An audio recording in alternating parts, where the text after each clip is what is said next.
Yeah, this is my microscope here. It's got a nice mounted camera. There, let me see if I can get the model number there.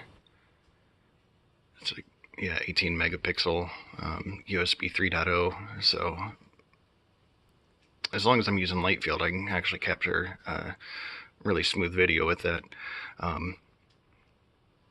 But most of the time, I end up just sticking my camera from my phone right in the lens like that, take pictures. I figured I'd use my camera more, but the reason for that is I've got to hook it up to my laptop, which is you can see how it's not doing anything. It's just stuck on that screen. It's often with the Windows 10 updates, it bricks my laptop.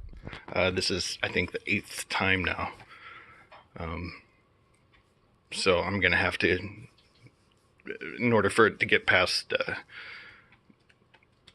the boot, it's as soon as the operating system wants to load. So it's actually past this point where it's booted up from the BIOS, but it's as soon as it starts loading up Windows after the update,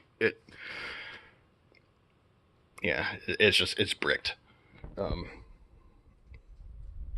So yeah, I don't know when I'll be able to get my laptop up again, but yeah, that this is like the main reason why I just take pictures through the eyepiece instead of through my microscope camera. Yep.